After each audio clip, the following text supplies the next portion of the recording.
Hello and welcome back to the True Crime Guys podcast. I'm Lauren. And I'm Michael. Back in the shack. Back in the shack again. Back in my shack. Yeah.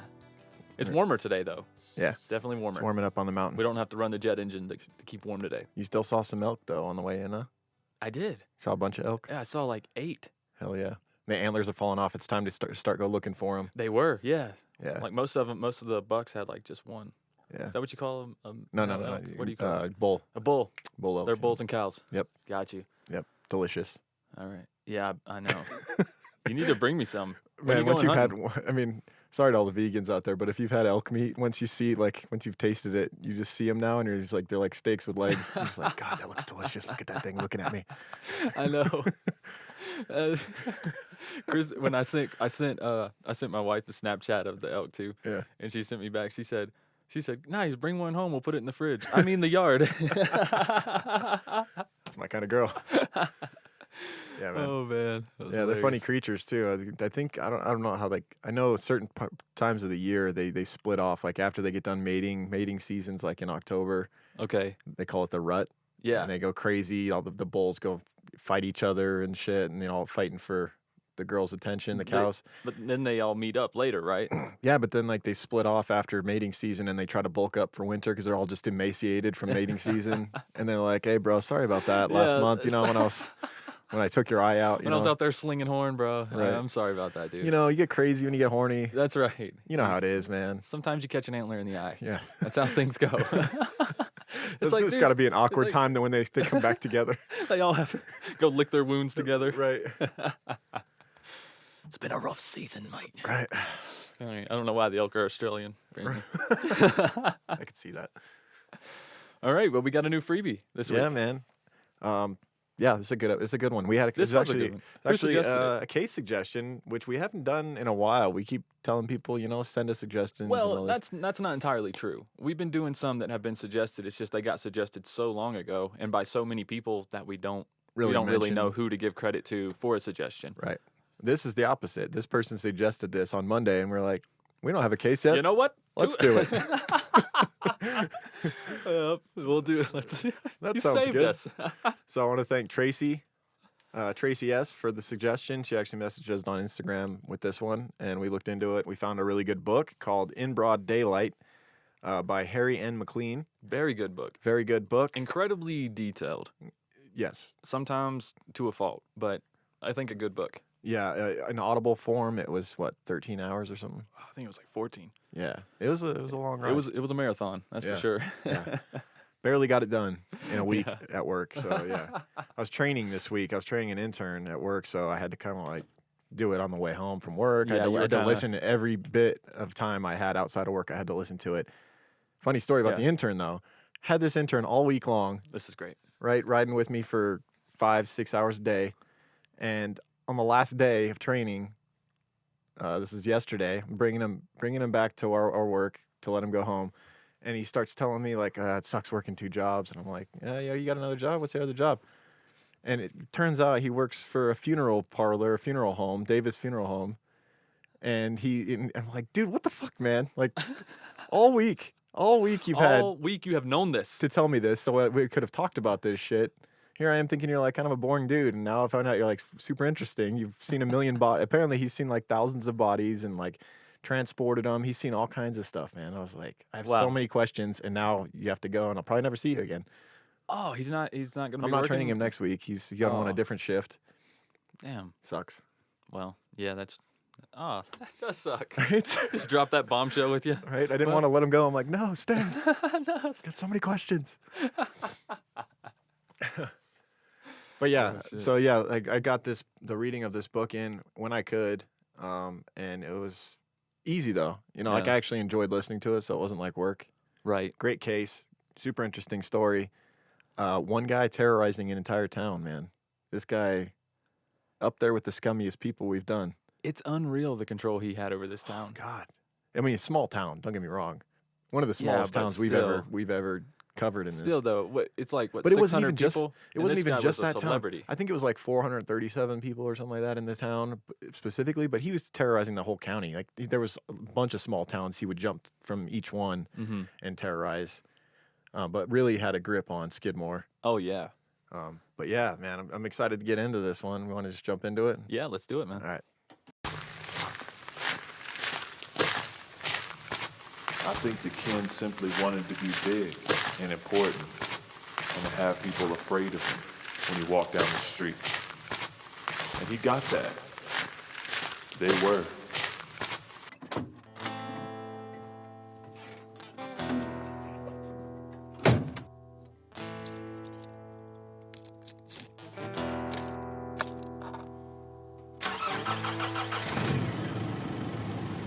After all these years, people talk about it still. I think it's something that's going to define this town forever. Town business owner and resident, Skidmore, Missouri.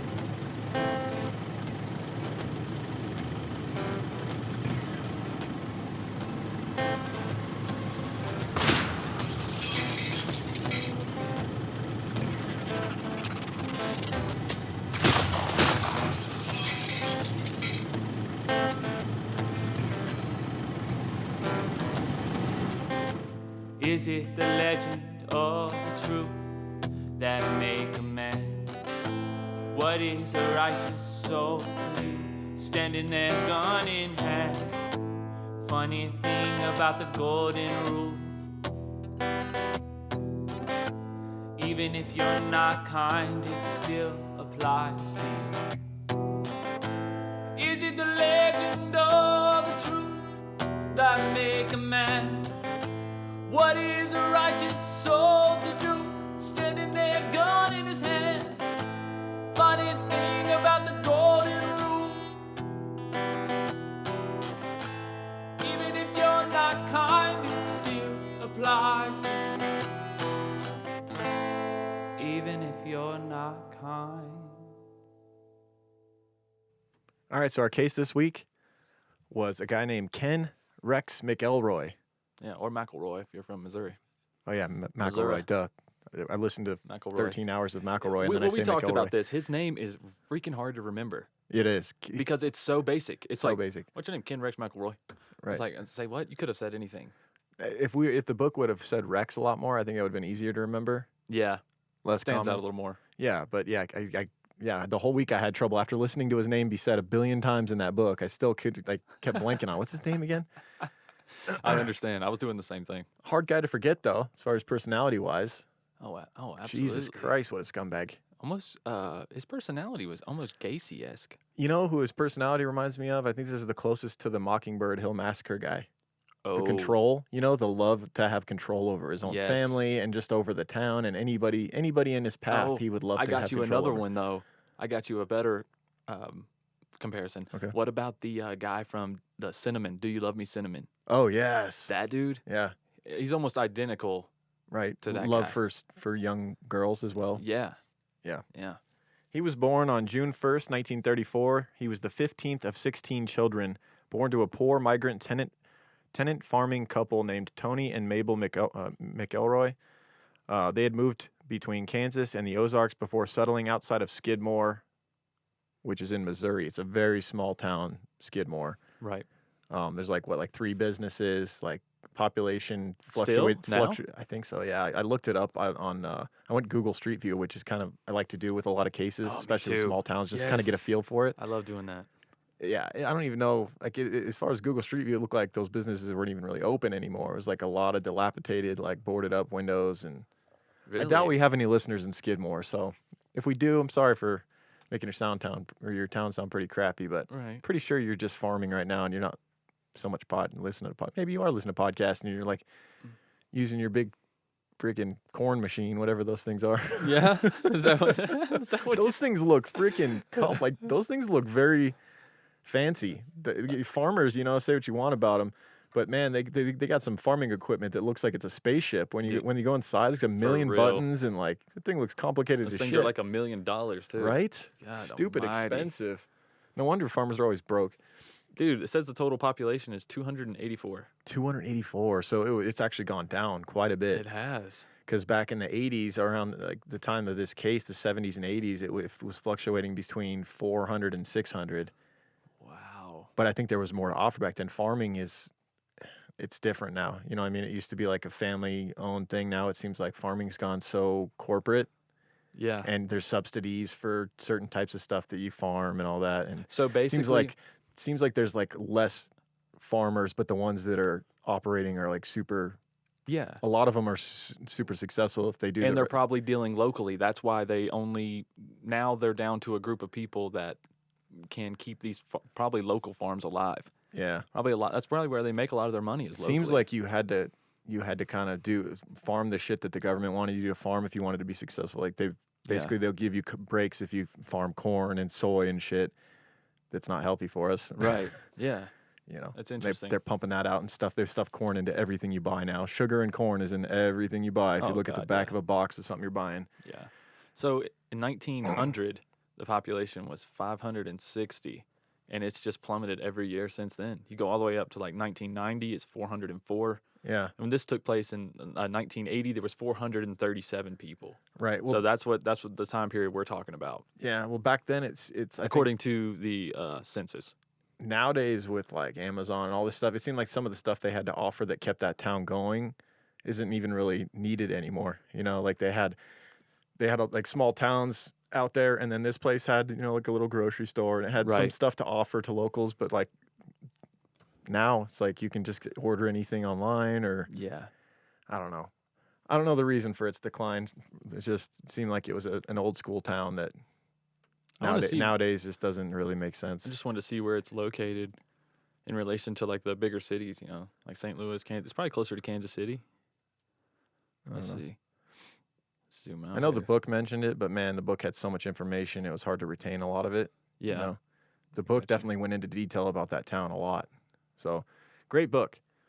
His family, they lived in someone else's house and worked someone else's land and living near poverty level. The struggle and bitterness of those years stayed with Ken for the rest of his life. He always felt inferior to others, and he was made fun of a lot when he was younger because he had a poor family. He lived in someone else's house. He never really had like his own home, place to call home. Right. His family lived with farmers, and he was basically like they got paid next to nothing, like $1. I think it was like $1. What was it? $1 a day or $1 a week I think it was $1 a day. to do really hard labor for these farmers. You know, the Right. farmers were benefiting from them, and they weren't really getting much in return. Exactly. In the mid-40s, the family bought a 175-acre farm and farmhouse. The house was always packed with people, and at one point there were 18 people living in the 2-bedroom house. Ken's father, Tony, managed his children by yelling. Ken yelled a lot, both for not doing things and for doing things wrong. Ken's brother, Timmy, was the baby of the family and was spared from the treatment. So Nice. I guess Ken would have been the baby, but they had one more, that 16th kid. Yeah. That ruined it. Right, ruined it. That's what you're blaming it on? That's the nature? Yeah, argument? but from the book's perspective, it sounded like his younger brother always really kind of he was the baby by not only just because he was the youngest, but he really took on that persona of the baby of the family, and he Yeah. really kind of kissed his parents' ass and helped them do anything, and Ken never gave a fuck. Well, I mean, Ken, if you didn't give a fuck. But Yeah. I understand that. Exactly. It's that middle child syndrome, though. It's like a catch-22. It's like the Yeah. parents maybe are a little softer on the last child because Yeah. they know it's their last child. Yeah, You know what I and mean? so Most the people youngest child know when- is more eager to please because he's already getting that attention and wants to Yeah. keep it. Yep. Doesn't want to lose that. Right. Ken never did any chores, and by his teenage years, his father preferred to ignore his existence. Ken could do whatever he pleased, and he spent a lot of his time wandering around people's farms, hunting, got really into Running dogs, right? Yeah, he got really into hunting dogs, hunting coons and stuff like that. Yeah. He dropped out of school at age 15, and in the 8th grade, he quickly established a local reputation as a raccoon hunter, cattle rustler, and small-time thief and womanizer. Did really well with women. Yeah, he did. Yeah, I guess he had that bad boy asshole vibe down that works for some women. Yeah, he was the bad boy of the town for girls. sure. Yeah. And he wasn't a bad-looking dude. No, he had, In his younger days before he put on the weight. Yeah, because he was probably a pretty muscular dude. He was If he didn't was have the always weight, thick. because he was because always thick. He's stocky. Even when he put on weight and he was considered overweight, he was Yeah. still just like not like a soft fat dude. It was like thick, like huge wrists. Like a they bear. couldn't even put handcuffs on him later on when he started getting into Yeah, they actually had to getting get arrested. bigger handcuffs for Yeah. him, right? Yeah, and they said he was barrel chested. His arms were as big as a lot of people's legs. Yeah. Just a big scary dude. Basically from the time he was a kid, he got this reputation as a dude you never mess with. Yeah. To his friends, he was Ken, pronounced Kin, and everyone else, he was McElroy. As an adult, he was 5'10" and 230 pounds. He was grossly overweight. Even though he had a huge gut, he was a solid man with a massive upper body. His size made him intimidating to most people. Not only his size, but his personality. He had that vibe like, if you come up and poke me, I'm gonna punch you in the like. You know what I mean? Like whatever you do to me, I'm gonna do it back 10 times. tenfold. Yeah. He did have that, and he had those. A lot of That people nothing to lose commented about attitude. his eyes too. Yeah. They commented how they were blue early on, right? And like pretty, but then like when it seemed like they would change. If you pissed him off, they would turn black. said he almost had like a dead look in his eye that he would get occasionally. Yeah. His hair was naturally dark brown, but he dyed it pure black for years. He always wore his hair oiled and slicked back in the style that was popular in the 50s.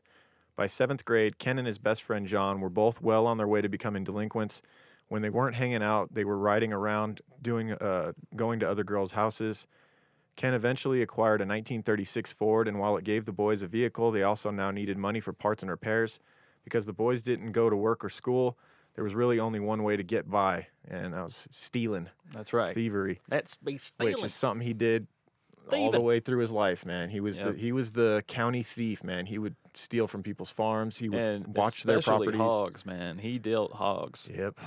He dealt hogs. But for real. I mean, at times cattle as well. He would steal whatever was valuable, and he would go into farmhouses when farmers were away. He would watch them, learn their schedule, know when they were away. He'd even find their key to their house and use their own key to get in if they had it hidden somewhere on the property. Right. But see, here's the thing. It was like the reason nobody saw him or nobody cared is because he would spy and watch these farmers and their routines while he was hunting, because it was customary to let people hunt on your land. Everybody did it. Everybody was like, yeah, you can hunt on my land if I can hunt on yours. And it was just open. If you saw somebody with a gun and an orange hat, whatever, you wave at them and go on about your However, business. there were some farmers that didn't really abide by that. And if they did happen to approach McElroy, though, he would basically have the gun in his hands and say, I do what I want. And they would be like, all right, then, and back off. Which Pretty is much a common theme in this story, where he would it's not give him worth that the trouble. black-eyed look and say, I do what the fuck I want. Yep. And he'd have a shotgun in his hand most of the time, or some sort of a weapon, a rifle. Almost always had a gun. Then again, almost everyone in this county had a gun in their truck. It was customary for everyone to have guns in the back windshield of their pickup truck, and that was just kind of the way it was. Right. McElroy had a dark complexion, largely because his maternal grandmother was a full-blooded Cherokee Indian. His wide forehead and intense eyes added to the look, although his eyes were a bright dark blue. In his younger days, he had been considered handsome, but as he aged, the extra weight turned him into something of a massive ogre. Yeah, something like that. Right? He carried It's his weight all over. Shrekish, right? That's why some people wouldn't necessarily call him fat, because he's just one of those guys that, like, when he added it weight wasn't of any just kind, the gut, right? It was like just everything. Yeah, like his legs got bigger, his arms got bigger. Some people, it goes just straight to the gut or the butt. Yeah. His kind of went everywhere. Ogre, that's a great description, Sarah. It's like you're blowing it like a balloon animal, and you're just blowing air, and the whole thing gets bigger altogether. Yeah. Great description, right? That is a great description. Nailed it. McElroy took pride in his appearance and always wore clean clothes that looked almost new. He wore his shirt slightly loose to conceal the .38 caliber he carried in a holster that sat underneath his left arm. He rarely wore a coat, even in the winter, and never wore a hat. When he wasn't angry, McElroy was often very soft-spoken and could sit in a bar relatively unnoticed. Although there was usually, he's sitting there. It didn't take much. He's sitting there and he's plotting. It seemed like he needed an enemy at all times. You don't think he could just get by on a normal day? That's like what fed him. Like that's what motivated him. Was like, this motherfucker. Yeah, I'm gonna get him back. Like it was one person to the next. There was throughout the book, throughout his life, there was never not an enemy in his sights. You know what I mean? Like, and it usually wasn't the same person all the way through. It was like he would get pissed at one person for some little slight that they did. Yeah. And then he would have to get back at him, and he would get back at him, start stalking him or whatever, and he would move on to the next person.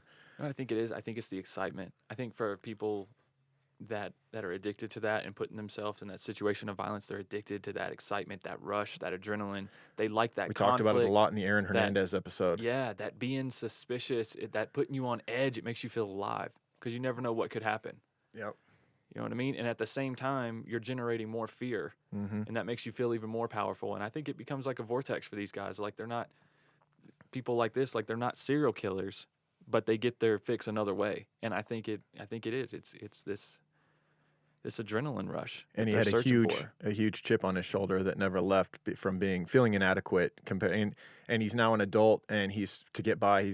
He in his eyes, he's forced to steal because he had a poor family, and he didn't does come up feel and like he a feels like victim. the other people his age in that town that he grew up with had, they had better circumstances. Their family were successful farmers, and he didn't come from those means, and fuck everybody else. Yeah, he really. I'm gonna make them pay type of mentality. Yeah, he really held a grudge against the farmers for sure, and that's why he didn't feel any type of remorse for stealing from them. No, because he oh, felt no, like he they loved it. took everything from him It and was his family. It was multi-purpose for him. He was not only getting money, which he needed, but also he was getting back at them too. So it was like he loved every bit of it. Stealing. Yep. Skidmore is a small town in the heart of Missouri, farm country.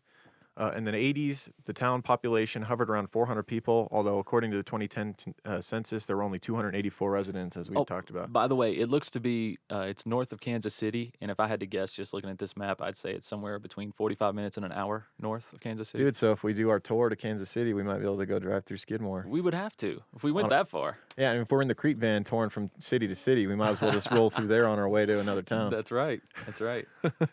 Those 284 were made up of 122 households and only 81 families. In other words, it still is a very small town. Mainstream culture and commerce passed Skidmore by. This is kind of like the conversation we were having, like what happened to this small town. Yeah. In the 80s, the town did not have a laundromat, video store, or ice cream shop, all which were small town staples of the era. Yeah, no Blockbuster, man. What? God. Do you know there's one Blockbuster left? Where is I it? want to go to it. I want to say it was in Oregon or something. I think it's up in the Pacific Northwest. Wow, it's probably in Portland. Either Oregon or Washington. It's like become Seattle cool or now. Oregon.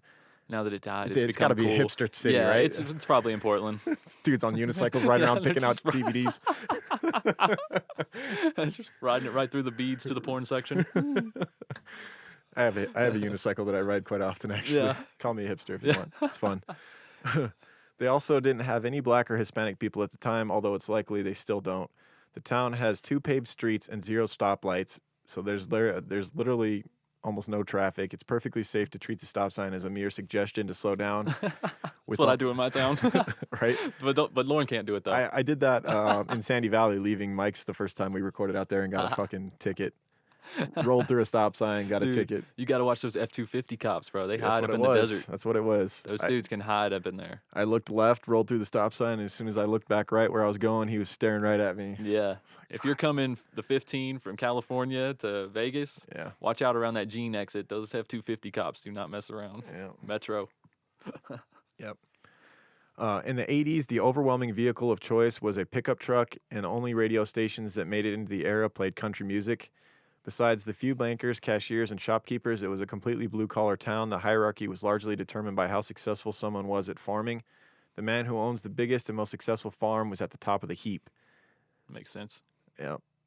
Which is something that ate away at McElroy all those years. Right. Let's talk about his first wife, because he had several. In 1952, when he was 18, Ken married 16-year-old Oleta.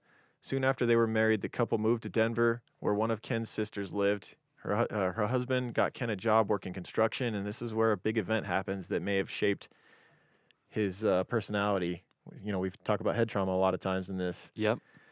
They stayed in Denver for 6 months, eventually moving to the mountains. One day at the job, building material fell from about 30 feet and hit Ken in his head. His safety helmet split open, and Ken got a cut on the head. Damn. Obviously suffered what must have been a pretty bad concussion if it broke through his safety helmet and fell from, I think it was like a steel beam or something, fell 30 feet. 30 feet? Probably would have killed him if he didn't have the helmet on, but for sure still did Wow. some severe damage. Hell yeah. Did he get paid from this? You had to think he must have gotten a payout, right? I think so. I bet this is kind of what started his little empire because he always had Dude, money. he always had money, right? Always had money. I mean, there was one point in the story where he shows up to the car dealership and buys the best, fanciest new pickup truck they had. With The Chevy cash. Silverado with all the upgrades and everything, Yeah. just lays the cash on the table. And he didn't have quite enough. It was like 10,000. He showed up with He the didn't rest. have enough on him. Right. He showed up He the was next like, day I'll with get the rest tomorrow. I'll steal something tonight. Yeah. The accident jammed nerves and muscles in his neck, which caused his periodic episodes of severe pain and occasional blackouts for the rest of his life. The job ended up being Ken's last attempt at a legitimate gainful employment, and in 1956, so he's like, see, this is what happens He's like, when "This you is work what a normal happens." job. See, I'm trying to be good, and you drop stuff on my head. You turn into Seinfeld all of a sudden. What's with these steel What's beams? with these beams? They're falling from the sky. His comedy, man. If you go listen to it now, it's just like so different than. It is. Yeah. I still like it though. I do too. I still I do appreciate it. too. There's just something wholesome about Jerry Seinfeld's comedy. Right. Yeah, even like you can watch it with your whole family and all Yeah. get a good laugh. Mm-hmm. And then there's the Bill Burrs and the Patrice O'Neills of the world. Absolutely, gotta have them. Yep. The job ended up being Ken's last attempt, like we said, at a regular job. He fell back to using theft to get money, and started it off small, stealing one hog or calf at a time. Even though he was barely getting by, the legend of Ken McElroy was starting to spread in the counties of the Northwest Missouri. Even though he was still married to Oleta, he sought out the company of teenage girls. He preferred girls the age of 13 to 14, referring to them as quote-unquote young meat. Disgusting. Gross. Gross. Yeah, this guy, scumbag in many ways, but that's one of the... We will find out. Yeah. In a bar while hanging out with two 17-year-olds who Ken considered too old to be romantically involved with, he was confronted by the grandfather of Donna, a 13-year-old girl Ken was seeing. Ken didn't respond to the man, just stopped talking and stared at him. After about 4 or 5 minutes, Ken and the two girls left the bar. Once they were outside, Ken told them that they were going to be going to the man's farm and burn it down. They went to the farmhouse planning on arson, but once they got there, they took a break to make sandwiches and eventually decided to come back another time. You know what? They had to have smoked weed. Dude, listen. You know know what? what? Let's sit down. Let's have a sandwich. Let's really think this over. Let's really think about this. Pass that joint. Yeah. Like that. Yes, of course. Light that up. Right. Okay, let's see. Man, the sandwich is good. You know what? What were we going to do? Dude, this is enough fire for us today. Let's just go home. Right. Let's just go home. That's crazy, man. I got a sandwich. See, once again, It's a beautiful day. Why would I? Nah, I don't weed need has saved another life. and another farm. A year or so after the incident, Donna gave birth to Ken's son, his first child of many. Let's talk about his second wife. Not long after Ken and Oleta had been back in Missouri, Ken started seeing a 15-year-old girl named Sharon. One night they were arguing in Ken's truck, and Ken pulled out a shotgun and threatened to blow her head off if she didn't shut up. Yeah, And did get it go used to off, this though? because, I mean, this is one of many times that he puts a gun in someone's face in this story. He Many, did many, not many think times. twice of putting a gun in someone's face. That was his go-to move. Hell yeah. It was like, what'd you say? Shotgun in the face. Shotgun in the face. Yeah, I and said no sometimes mayo, he- bitch. Shotgun in the face. And it wasn't always empty threats because there were times where he actually pulled the fucking trigger too.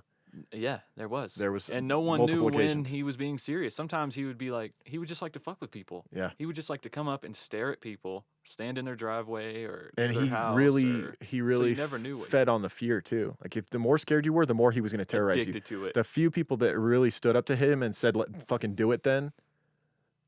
Kind of like, remember the pastor later Yep. on in the story that's Yep. like, well, come to my house and do it then. I'm waiting for you. Hell yeah. That's He a was- fire and brimstone preacher right there, boy. McElroy usually stopped calling him for a while after that. He's like, God damn it.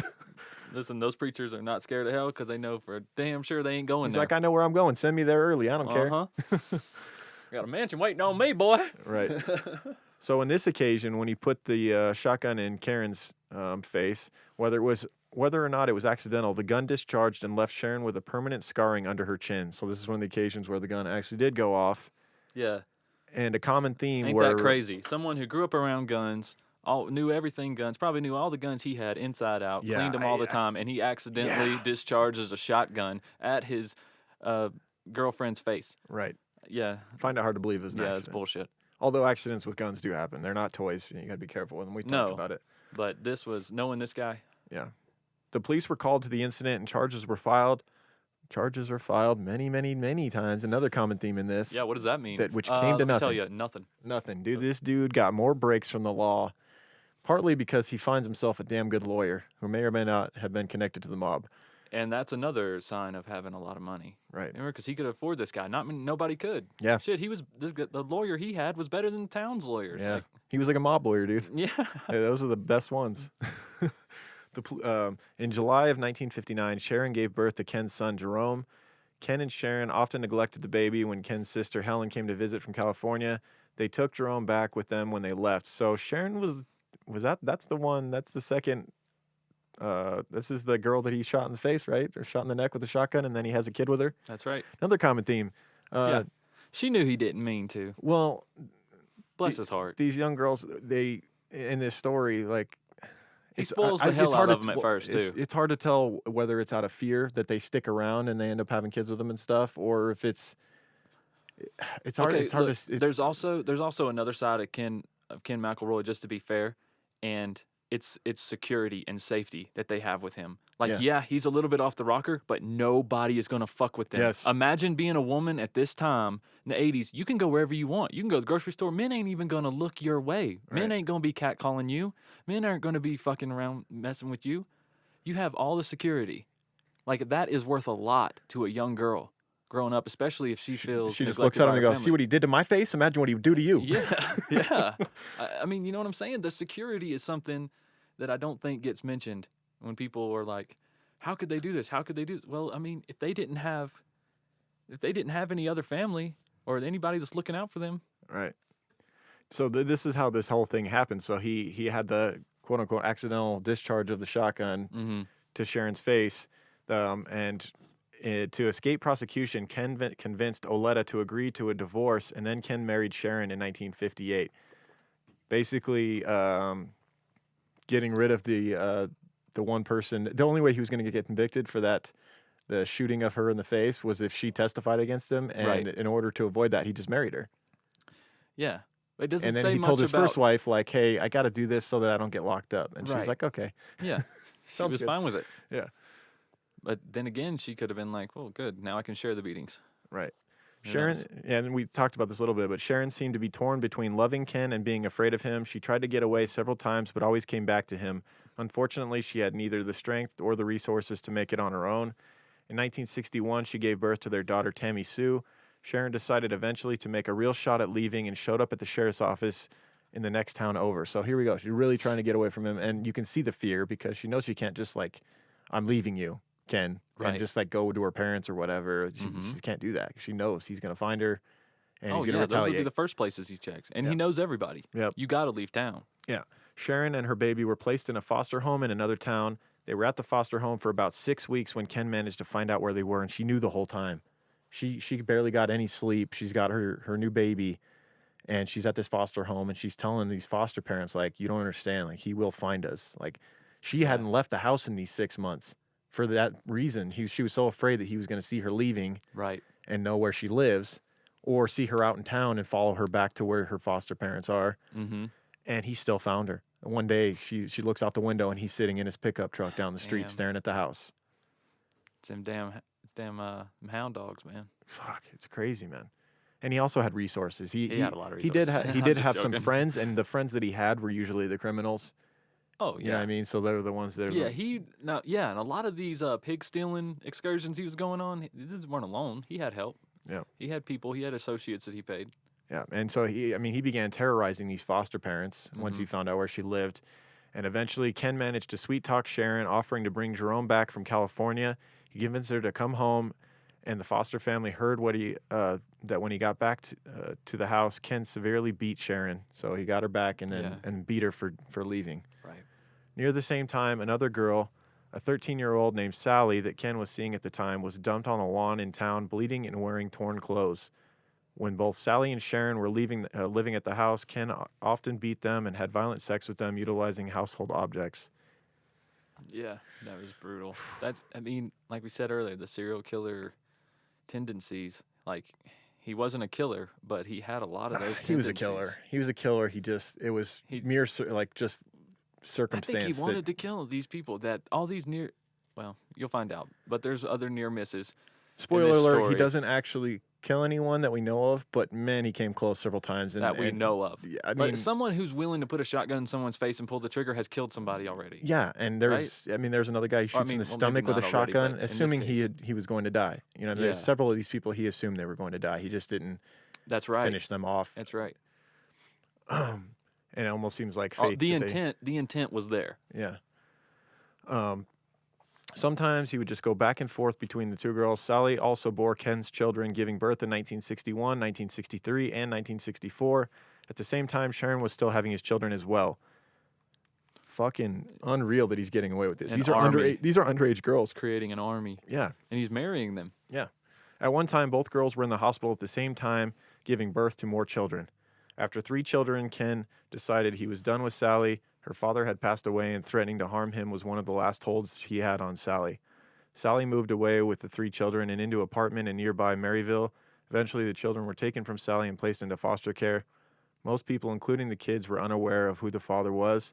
Eventually, parental rights were terminated and the kids were adopted out of foster care. So, probably the best thing for them to not be in that environment. Absolutely. They don't need any of that nature any of that nurture to fuel that nature. What's weird, what's crazy is some of the kids later on said he was a great dad, the ones that, that were around him. That's true. Largely, he loved little boys, supposedly. And it seemed like he was like that with the kids in town, too. Like the little boys in town, he always kind of took them under their wing, any of them that wanted to go steal stuff for him. Yeah. He was always a man of his word to these young boys. Like, they said, he told me to go do this, and I did it, and he paid me, and he was always cool to me. And yeah. Yeah, when Lauren says obviously. he likes young boys, I don't think it was like in a Gacy way. No, not in a sexual way. It was he not like John Gacy. He enjoyed young boys' company and liked to. It seemed like he liked to try to make them into little versions of himself. He wanted them to be little criminals like him and say fuck the farmers and. Holy shit! Yeah, you're right. That's what it was, right? It's like he can influence the next generation to be bad. Yes, and it's like he's pushing on this legacy. Mm-hmm. And in a way, I'm sure he did. Yeah. He did. Some of them boys stuck up for him all the way through the end. In the town end. of Skidmore, he has absolutely created like a legacy there, like good or bad. Yeah. Mostly bad, it sounds, but he's got an army of little thieves working for him. Yeah. Let's talk about his third wife. In 1961, when he was 26, Ken met Alice Wood. Alice had run away from her home when she was 13 and moved into her own apartment to escape an abusive stepfather. She found a nice new guy then, huh? Yeah, great. In 1964, Ken left Sharon and the 4 kids and moved in with Alice. He was almost never around, but still forced Alice to be a prisoner in her own home. He wanted her to be there when he needed her, satisfy his needs, and make no demands. If she tried to ask questions or do something on her own, she risked being beaten. Often she was black and blue and swollen. She didn't want to go outside due to it. In the later years of their marriage, she often fantasized about shooting him. Alice lived under Ken's reign of terror for years and eventually gave birth to a son in September of 1968. Meanwhile, Sharon took the 4 girls and moved to Florida to live with her mother. Good move. Absolutely. Get the hell out of there. Yeah. It's just crazy because he was everywhere and nowhere at the same time, It's like Ken was? Yeah, he was everywhere. Like he's at all these different... In what way? What do you mean?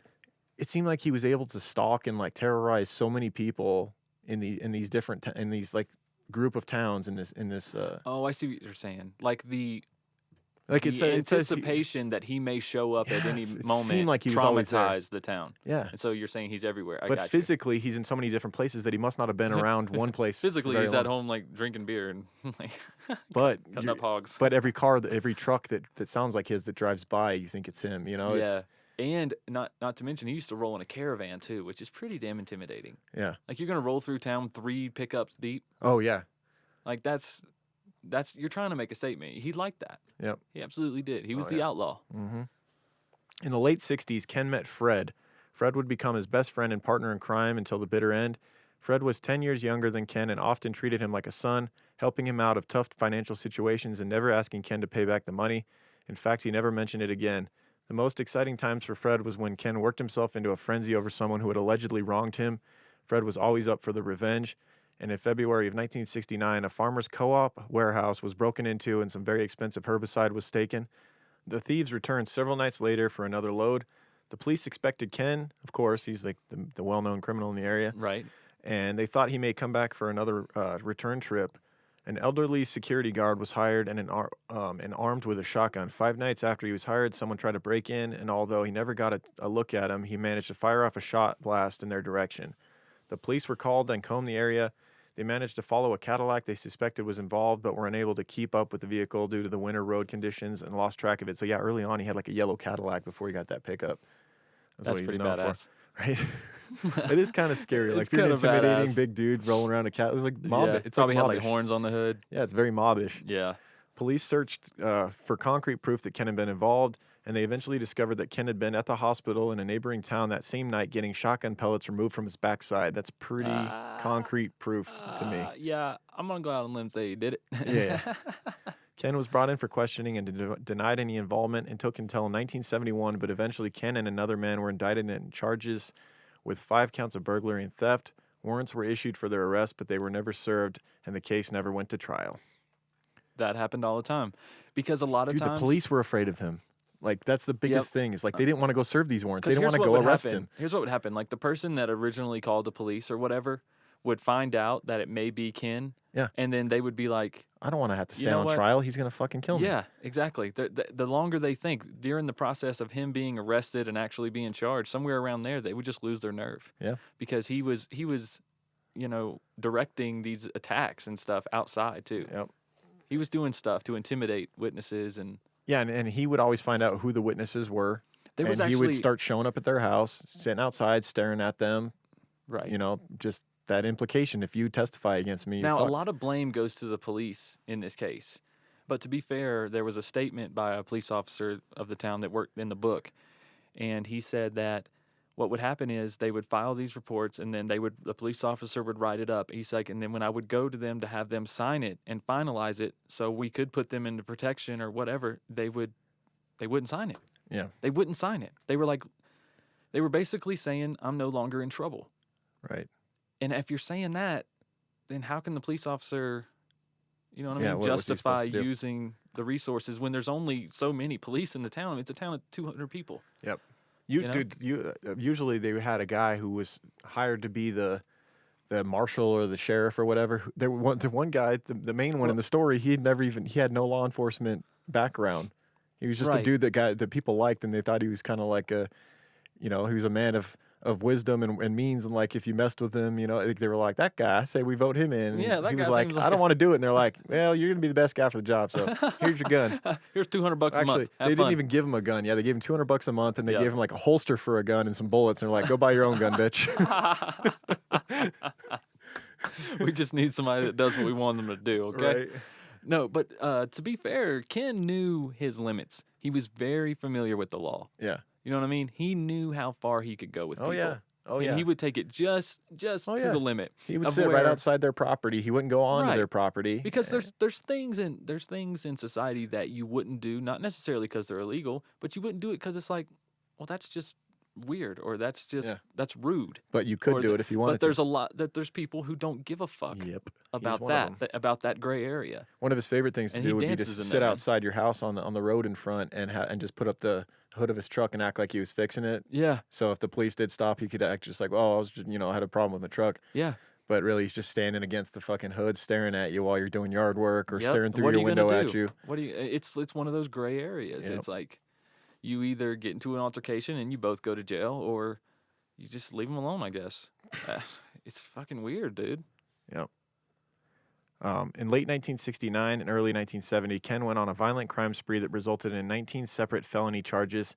Ken managed to delay all of the charges long enough that the witnesses simply disappeared or forgot what they saw. This time, Alice had enough and left Ken with their son in tow.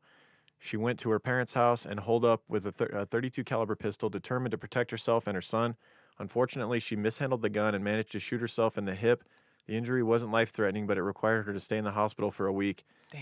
The Cheddar same- bobbed it. Cheddar Bob, who shoots himself in the leg with his own gun.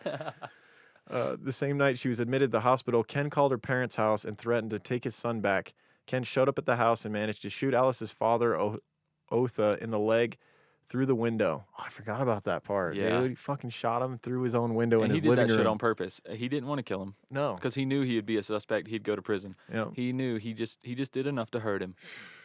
It took 3 months, but assault charges were eventually filed against Ken. From the day charges were filed, Ken made Alice's family's life a living hell. He called the house at least once a day, threatening to shoot Otha and on his way to work, shoot his wife at home, or kill Otha's child on the playground. 10 months after the shooting and 7 months after of terrorizing the man he shot, Ken confronted Otha at a local bar. He pulled a knife and threatened to spill Otha's guts unless he agreed not to testify. Otha stood up to put a chair between them and refused. That's awesome. He Atta boy, actually- Otha. and it's crazy, the brashness though, to literally be threatening the witness of a violent crime that you committed Yeah. threatening his life in a bar with other people around, saying, "You better not testify," like with a bunch of other witnesses to this crime now around. But he knows they're not going to do shit about it because Nope. then they'll be the next target. They don't Yep. want. They just don't want it. They're just looking the other way, like, I don't want him showing up at my fucking house later today. That's right. They're sitting there drinking their beer, minding their own damn business. Yeah, like what's the Kermit the Frog meme that you see? Yeah. It's none of my business. None of my business. That's exactly what they're doing. Yeah. Fuck. You would think this little town, though, it's like you'd think a little, like, what is this, Midwest town or whatever, they're going to band together, farmers, Yeah. like, let's fuck this guy. Yeah. It's all of us versus him. Maybe at They some just point don't in the wanna get story it'll get involved, to man. that. Maybe Yeah. at some point. Ken was angry, but he left. He eventually returned with a 12-gauge, locked the doors to the bar, and told everyone they were not allowed to leave. He threatened Otha again, putting the gun in his face and pulling back the hammer. Otha did not back down. He stood his ground and prepared to die. Ken yelled several threats, eventually shooting the floor near Otha's feet, and backed out of the bar without causing anyone harm. After the incident, even though every single person in the bar claims they didn't see a thing, Ken was charged with witness tampering. For some unknown reason, the charge was then pulled and refiled as a misdemeanor instead of a felony. This case actually went to trial, but the remaining witness rescinded his testimony, and Alice, Otha's own daughter, testified as a character witness for Ken. Damn. So actually went on his side. How the turntables have. Damn it. Not again. Miraculously, Ken was found guilty and sentenced to 6 months in prison. Unfortunately, the charges were eventually dismissed yet again. And it's just, it's almost comical Oh at this my point. He God, can it's pretty much do unreal. anything he wants. He's getting way too powerful. Yeah, and he knows it. Yeah, and he's just growing. Yeah, he's just, Yeah. his freaking his ego and his reputation, they're all Yeah, just his getting bigger and presence bigger. in the town, and his it's shadow over the easier and town. easier to get away with each crime now because it's like they all know he's going to get off, Mm-hmm. and when he gets off, he's going to terrorize whoever tried to put him away even more. Well, what ends up happening is people just try to completely avoid him altogether. Yeah, And then by that, that irritates him because that's not what he wants, really. right. That's not truly what he wants. So he pushes the envelope a Yeah, little bit it starts further. getting to the point where he keeps showing up to the local bar, the one bar at Skidmore, where people shoot pool and hang out, and they're that's what they like to do when they get done farming for the day. Right. They got nothing else going on in Skidmore. There's like the one bar where there's like it turns into like that little dance hall at night sometimes. Right. And this is where all the dudes hang out. And now they can't even do that because when he shows up, they're like, all right, time to clear out. It's kind of like you hear the record scratch when Ken walks in. Right. Let's talk He walks about up, spurs jangling to the bar.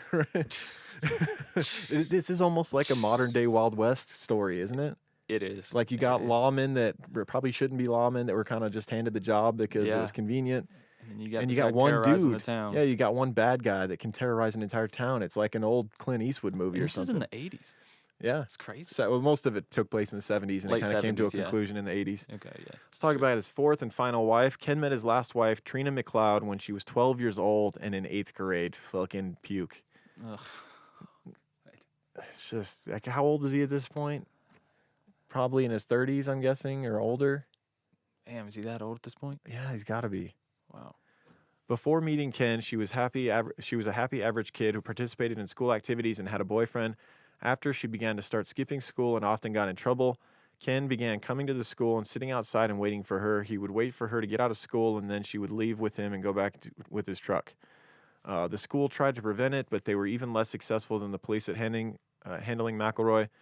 To get to school in the morning, the kids in Trina's area had to take one bus to Skidmore and transfer to another, which would take them on to school.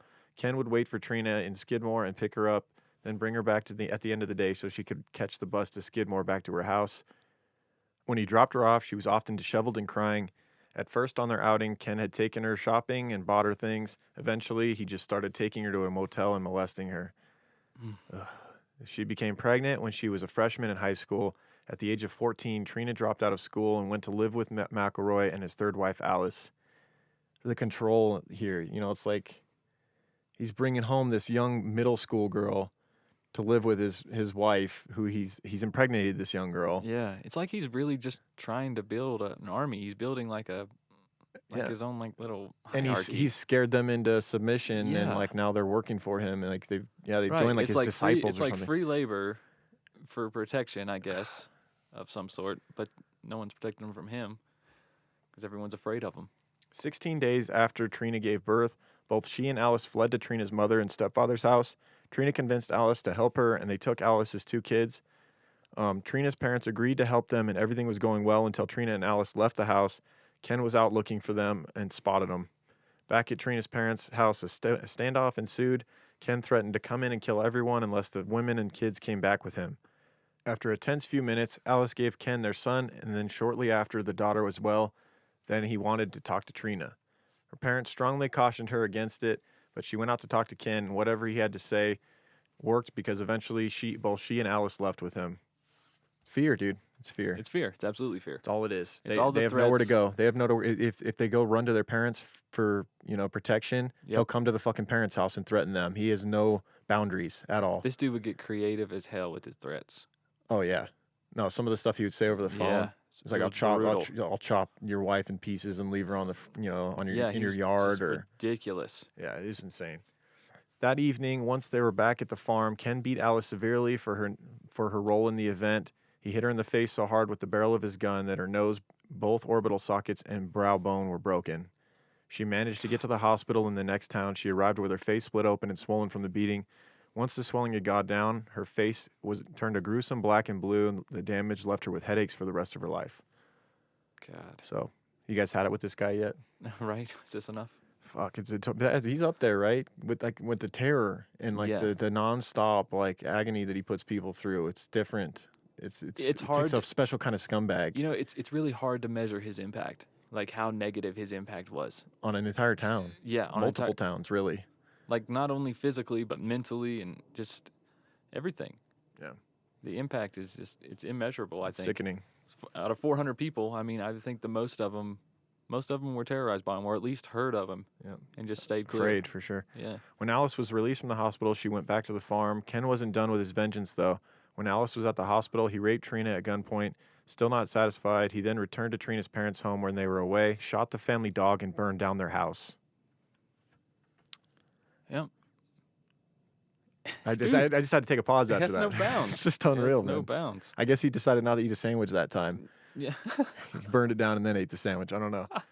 But shot the dog. What did the fucking dog do? No. He wasn't out on the sandwich outing. He wasn't there. Remember, he sent 2 teenagers to go do that for him. They were supposed to burn it down and they had sandwiches Yeah, instead? they that had makes sandwiches. Sense. Yeah. No. If he was there, that shit would have got burned down. Yeah. Okay. Shit, if Ken was there, that building would have been gone. But man, he even shot the dog. What the fuck? He's freaking heartless, dude. Dude, there was rumors that he would kill his own dogs if they were bad, if they were deemed bad. He would literally, like, in bad ways, like rough ways too. Yeah, he used dogs just like he used a lot of these people. It was like, what can you do for me? Exactly. Now I'm done with you. Fuck you. You're dead. Yeah, if the dogs got old or useless or sell 'em. or maybe they just didn't catch on fast enough. That's where he made a lot of his money. Is he would train these raccoon hunting dogs and sell them to people at top dollar. Which is funny is everyone that was involved in that part of his They life, liked him, right? They loved him. He was a stand-up guy. He never Because screwed him over. He sold them at a fair price and whatever. Yeah, and they said all his dogs were the best you could find. Like, so weird. it is weird. And those people saw him a lot because he would do these competitions and stuff. You know what? Too. Maybe what it was is he actually respected those people because they weren't farmers. You know what I mean? They were in a different business. Maybe they were people of lesser means like him, and he kind of viewed them as his people. Maybe. I don't know. That's just a theory of mine. Yeah. Several days after all of this occurred, Trina went to a doctor for treatment, and she was so upset they gave her tranquilizers and took her to a mental hospital. She remained there for 3 weeks, mostly because it was somewhere where she was protected until they could find a safer place for her to go. She eventually went to live with a foster family at a nearby Air Force base. At this point, Ken was facing 4 felony charges for rape, arson, assault, and flourishing a deadly weapon, and he could be arrested at any moment. The rape charge in particular could have him facing the death penalty if convicted. Unfortunately for Trina, 3 of the 4 charges hinged entirely on her testimony. If she was not able to stand witness against him, those charges would simply go away. Ken tried desperately to find Trina. He offered $2,000 to any man who could locate her. She was safe on the Air Force base, but unfortunately, the family was housing her.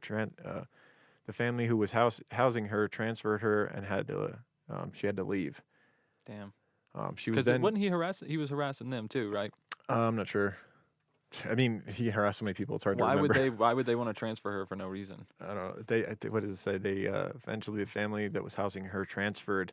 So they transferred and they had to leave. Oh, I see what you're saying. I'm not sure why they transferred. I see what you're saying. They didn't want to leave. They didn't want to take her from the area. Right. Gotcha. She was then moved to another foster home in a town close to Skidmore. Police informed the foster family of the situation and stressed the importance of not letting her out of the house alone. For several months, that was not an issue. Trina was too afraid to go outside, similar to the other one we talked about. Right. It took several weeks, but McElroy eventually managed to find her and began sitting outside the house in his car. He then progressed to making phone calls to the house, threatening Trina and the other couple who took her in. Eventually, the couple's own children as well became threats. Oh yeah, yeah. He would use your kids, Several animals, Yep. farm, whatever. Yeah, anything you loved. Yeah, he would use anything against you. Several months later, a preliminary hearing was held, and 8 additional charges of child molestation were added.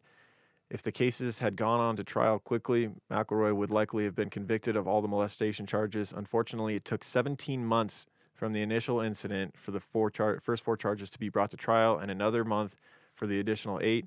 Trina was also transferred out of her foster home, where she had grown to feel like a part of the family, and had to go to her grandparents' house. At her grandparents' house, she felt lonely and cut off from her friends and the life she had begun to rebuild, so she called Ken.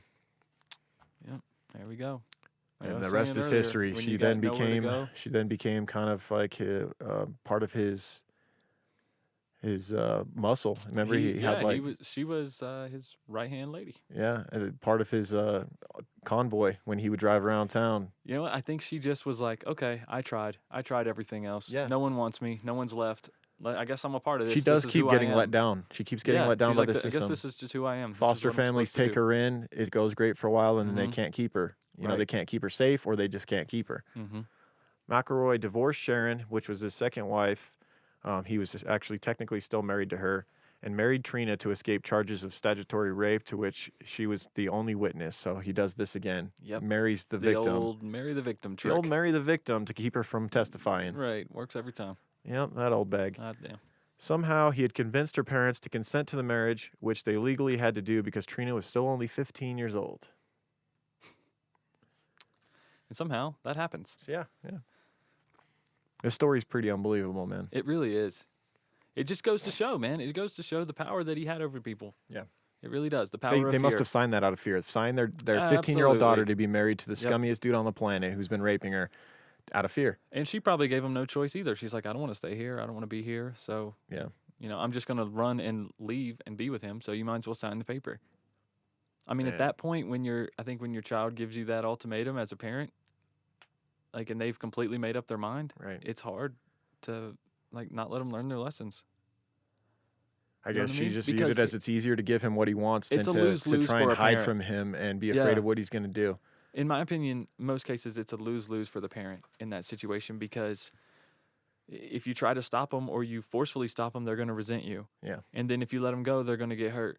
Yeah. But at least you're still there. You almost hope that they just come to their senses at some point. Yeah, But, but dude, this isn't that really. here's This the isn't the same reality. thing, though. The This is- reality is people have to learn their own lessons. Yeah. It's hard as a parent, man.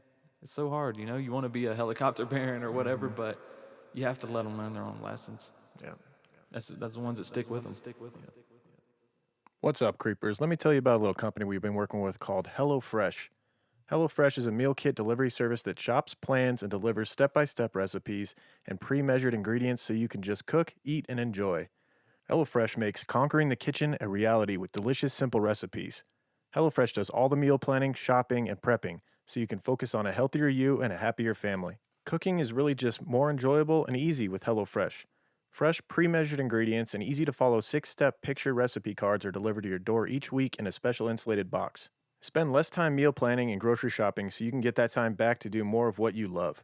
All meals come together in less than 30 minutes, call for less than 2 pots and pans, and require minimal cleanup. Make family dinners fuss-free with HelloFresh's picky eater, kid-tested, and approved family plan recipes.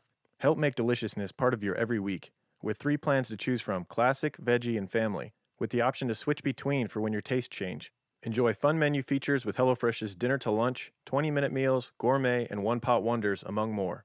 Get out of that recipe rut and start cooking outside of your comfort zone by discovering new, delicious recipes. Happy to report that I've actually been able to try out HelloFresh for you guys, and it really is delicious and easy to make these meals. So far, my favorite meal has been the chicken cheddar fajitas with bell pepper, lime crema, and pickled jalapeno. Delicious. For $80 off your first month of HelloFresh, go to HelloFresh.com/Creeper80 and enter promo code Creeper80. That's HelloFresh.com/Creeper80 and enter the promo code Creeper80. Eventually, Ken graduated from stealing one or two animals and using his car as a getaway vehicle to stealing one of the 2 tractor-trailer loads of cattle in one evening. Ken also became a fence for stolen goods and was suspected of being involved in the theft of grain, gasoline, alcohol, antiques, and of course livestock. In 1976, presumably unprovoked, Ken fired a shotgun twice at a local farmer, simply because he had come to investigate gunshots on the edge of his property. What you doing over here shooting? Oh, shit. Oh, Guess you're shooting at me now. oh, hi, you Ken. Right. Unfortunately, he found Ken there, and before he could drive on, he got a shotgun blast to the gut and another that clipped his face for his troubles. McElroy was charged with assault with intent to kill. This one was as close to murder as This you was can. He intent to shot kill. this dude point blank in the stomach with a Twice. shotgun. You shot him twice, right? Yeah, 'Cause well, didn't you once shoot in him the in the- stomach and then once he clipped his face as well. Yeah. He's trying to kill This him. dude barely got back to his farm. He was bleeding out, essentially. Do you think he's actually trying to kill him, or do you think he's just trying to pepper him just enough? Because he Shot him in the stomach, dude. because like what we were talking about earlier, though, we were talking about how he knows his limits. He knows how far Yeah. he can go and get away with it. Mm-hmm. You know what I mean? Maybe if he's like, I'll just aim like 9 o'clock, like way the hell over I here, and almost- just let it pepper the side. I almost don't think he cares How does he because miss? he views it as if even if he killed the dude, he's gonna get away with it. He gets away with everything. You know what I mean? I just don't think he cares anymore. I don't know if. But maybe it's better to maim somebody and here's have the them thing. fear you and stay around. I think he loved the fear. So if he maims them and he doesn't kill them, they can't fear him if they're dead. You know what I'm saying? Yeah. It's almost like he wants as many people afraid and he wants that power. So it's like killing them doesn't keep that going. That's what I'm saying. He's Yeah. keeping them alive on purpose. He's just peppering them a little bit. Yeah. Ken's lawyer managed to delay the case yet again. We talked about his amazing fucking high-priced lawyer that he managed to keep around and yeah. got him out of all of this shit. They got it moved to another county as well.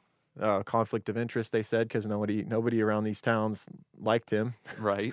Wonder why. Yeah. As the case dragged on without a court date, Henry said McElroy had parked outside his home at least 100 times, being the guy that he's already shot in stomach and face. Yeah. Because this is the one, once again, This is the tactic. It's tried and true. Why the would he one stop witness. doing this? Why would he Yep. stop doing this? It's worked so far. Yeah. At the trial, which didn't occur until August of 1977, 2 raccoon hunters testified that they were with Ken the day of the shooting away from Henry's property.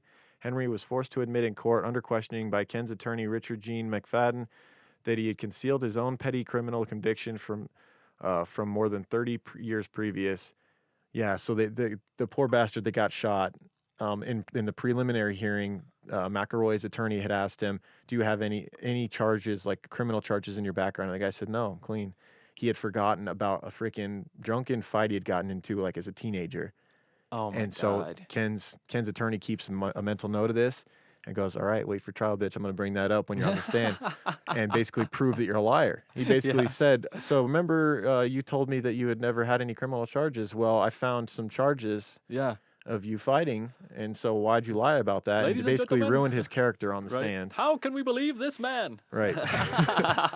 A man who gets drunk in fist fights as a teenager. And then forgets. Right. Yep.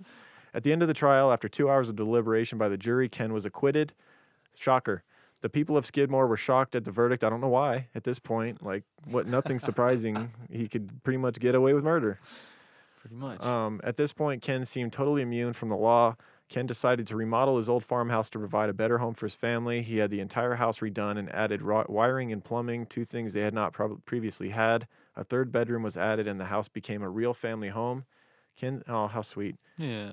Ken's daughters, I guess if you just like showed up and you didn't know the circumstances, you might seem like it was a good, loving family, right? Yeah. Probably got a nice welcome rug. Yeah. Ken's daughters with Sharon visited frequently, and after one trip, they informed their mother that they wanted to live with Ken. By 1977, the household consisted of Ken, Trina, and their 2 children. His 3 daughters with Sharon and Trina gave birth to another baby in 1978 to complete the family. So Trina has another kid with him. Fortunately for everyone else, Ken was done having children. Thank God. Right? That's enough, McElroy's. Right. Let's talk about the B&B Grocery. On April 25th, 1980, two of Ken's daughters went into B&B Grocery, a locally owned, modest grocery store with 4 aisles that was frequented by pretty much everyone in town, so it's the only grocery Yeah. store. The older of the two, a teenager, paid for their purchases, but the younger girl, who was only 3 or 4, tried to walk out of the store, whether intentionally or not, with candy in her hand that had not been paid for. Now, the clerk should have probably just let it slip, but the clerk didn't know this was McElroy's family. Right. You know what I mean? The clerk alerted No, I think she did. Did she? I think she just was like, Hey, that little girl needs to Yeah. pay for the candy. well, because her sister had told her to put it back. Yeah, but knowing the trouble that was coming, they probably would have just let it slide, the candy. Well, she didn't know the trouble was coming. Who would have thought this was coming, dude? I know. You would have done exactly Well- what that clerk did in that situation. It's McElroy's kids. I would have never said shit. You- Like, take the store. I don't give a fuck. I don't need this trouble. The clerk alerted the older girl, who grabbed the candy from the younger girl and threw it on a shelf as they walked out. A third daughter, who the clerk recognized as Tammy McElroy, walked into the store shortly after the girls left to accost the clerk for accusing her sister of stealing. The clerk then tried to explain that was not what happened, and the girl hadn't even stolen anything, but Tammy would not hear any of it. To her, a great offense had been committed, and not on the part of her sister. The girls eventually left, and Evelyn, the clerk, informed Lewis and Bo, the owners, that they were Ken McElroy's kids. And There's they a- might have had some trouble on their hands at this point. So the clerk, Evelyn, really escalated it because she just wasn't having it. And she even got Yeah. into a big argument with Tammy McElroy. yeah, she stood Or her ground. McElroy, I She mean. stood her ground. She stood her ground against Good for her, though. McElroy, and that's He did not like that very much. no. If there's a movie on YouTube, you can watch it. I think it's called In Broad Daylight too, isn't it? Yeah, I don't know. You're the one who checked it out. I didn't watch Yeah, that. I watched a little bit of it. It wasn't entirely factual, but this scene is pretty good. Pretty it's like intense? right at the beginning of it. Yeah, there's like it starts out with like Ken stealing some hogs, and then I think it goes to this scene. Okay. But yeah, it's a great depiction of this scene. Pivotal but I think, moment in this whole story is this store scene. But I think in the happens. movie, for some reason, they make the youngest child a boy. Yeah, that's weird, right? This is Yeah. unnecessary. Yeah. About 20 minutes later, Ken rolled into the store. Bo went out to talk to him. So Bo was like, what is he, like, 70-year-old man? He's just an old guy. Everybody likes, super nice, quiet man. Right. This is what he did. He ran the store and he was a farmer. He went out to talk to him, and Ken was quietly standing on one of the aisles, holding a large pocket knife with the blade open. Bo asked Ken to put the knife away, and Trina burst out from behind Ken, spewing profanities. Quote, "I want to know which one of you fucking bitches accused my fucking kid of coming in this fucking store and raiding it." Nailed it. That sounds like Joy from My Name Is Earl. I want to know Which one of you fucking bitches? I'm gonna rip your hair out. It's funny. She always just threatened to beat him up. She thought she was real tough. Apparently, she might have been. I don't know. Yeah, probably But was. Ken was always threatening with knives and guns. Well, but she could obviously take a beating. So usually people that take True. a lot of beatings can usually give them. Trina liked to threaten beating up people a lot. Mm-hmm. And she was a sweet young girl that Ken had turned into a nightmare. Ken would like challenge other women to fight her too. He would. She He must said have- I he'd bet actually she was- offer money to. He I would bet- offer people money to fight her. I bet is she what was he a would hell do. of a fighter. I bet she like whooped those other girls' ass or something. Like you said, I guess had gotten Yeah. tough from all the years of dealing with Ken's bullshit. Yeah. He's really turned this girl into a monster. Yeah. He has, dude. She became like I agree. she would terrorize well- people right along with Ken. Granted, what else was she supposed to do? Yeah. If she didn't do it, she'd take the wrath herself. mean, so I not- guess it was kind of Not like today, but what? like she turned her life around Oh, later yeah, on. yeah. Lewis and Evelyn stared at her in shock and the yelling continued. Trina continued to rave, and the calm responses from Lewis and Evelyn fell on deaf ears. Eventually, they were able to calmly defuse the situation, with Ken and Trina leaving quietly. Bo and Lewis were convinced they wouldn't see the family again, but Evelyn knew better. 4 days later, Ken showed up when Bo and Lewis were closing the store. Ken tried to instigate Lewis, suggesting she fight with his wife, offering her $100, like we said. Yeah. Give you $100 if you, won't fight Trina. fight her. Yeah. You won't fight her. $100 She's like, says you won't yeah, fight you're her. right. Why would I do that? Because she'll whoop your ass. That's why. No, I'm just kidding. Do you think had she took the $100, gone out there and got her ass kicked, this whole thing would have been over? Probably. Probably, right? Ken would like that. Yeah, he would would've like to loved see it. Yeah, because that's getting her back. Yeah. Yep. That would have been a debt settled in Ken's eyes. Lois finally had enough, and she and Bo got into the station wagon and pulled away. Not long after they got home, Lois noted that McElroy's vehicles were parked nearby her house, but no one was in them. Eventually, Ken and Trina appeared, walking by the house slowly as if they were daring someone to make a move. Harassing Bo and Lewis, constantly driving by their house or parking just beyond their property became Ken's new favorite pastime. Mostly, he drove by their house and parked near their property for long periods of time to unnerve them. But his harassment eventually escalated to driving by their house at night and shooting his gun in the air several times. Lewis and Bo, you imagine that? You're already afraid at night. You barely I getting know. any sleep, and then you hear gunshots going off outside, knowing You it's don't. him. You can't see it either, man. Yeah, Like out in well, these you'll see the country flash. roads, You'll there see ain't the no flash of the streetlights or gun nothing. barrel through Yeah. your window at night. Yeah. You can't Wondering- see shit. That's how it is like in my house out in the desert. Like when trucks ride by, like you can just see the tail lights. You can't Yeah. even see what kind it is. It's so fucking dark. Yeah. Lois and Bo went to the sheriff's office the next day to file a complaint, but Ken was neither arrested or charged in the incident. 2 nights later, he returned and progressed from shooting in the air to shooting at the house. After the incident, Lewis bought a 20 gauge and learned how to use it. Finally, you get a gun? What the hell, Lewis? Come on. You don't know where you live, boy? On July 8th, 1980, Bo's 70th birthday, Ken spent his day drinking at the tavern as usual. Normally, Bo's family spent the day celebrating his birthday on the lawn with a nice outdoor party. Because of the trouble with Ken, there was no such party this year. That's sad. His 70th birthday, they can't even celebrate it. It's messed up, man. Bo, and it's like a nice even number, too. Those are the It big is. ones. Those are the big ones. Like, big 70, man. yeah, 30, 40, 50. Those are And the big ones. honestly, like us men, what's our lifespan like? 72, Yeah, man. It's like, 76? this might be your last big one. Yeah, you might not get another. You might not get that 80. Yeah, man, and that- with that big- McElroy yeah. hunting you down, it's definitely probably going to be your last one. Keep taking a shotgun blast to the face. You're probably not gonna. Right. Spoiler. Oh damn. Bo and Lois closed the store at a normal time that day and headed home for dinner. At around 7:30, Bo had to go back to the store to meet an electrician. Ken, of course, followed him there. Ken confronted Bo in the alley behind the store. Bo did his best to ignore Ken, but soon found himself face to face with Ken's shotgun. So Bo was out on the kind of the patio by the dock, cutting some boxes with a knife. He had like a big kitchen knife he was cutting boxes with, which actually comes into play later. Right. Bo managed to lunge to the right as Ken fired, but some of the buckshot met his mark on the left side of his neck. Patrons from the tavern across the street heard the shot and knew Ken was involved. Eventually, they investigated and saw Bo lying on the ground, a 70-year-old man on his fucking birthday. He's Again, bleeding out. I don't think this is an accident. I don't think this is a coincidence that he shot him off the side. I don't think it was because Bo jerked. Right. I think he did this shit on purpose again. I Yeah. think he did.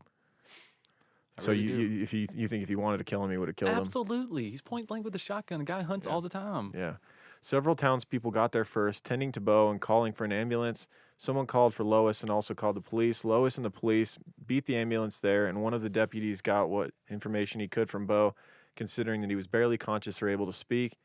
Bo did manage to get a brief version of events, and the ambulance arrived to whisk him away. Bo was still conscious when they arrived at the hospital. Miraculously, the 4 pellets that had hit him barely missed major arteries. Bo had to stay in the hospital for 10 days, however, and after he was released, he wasn't able to speak above a hoarse whisper for months.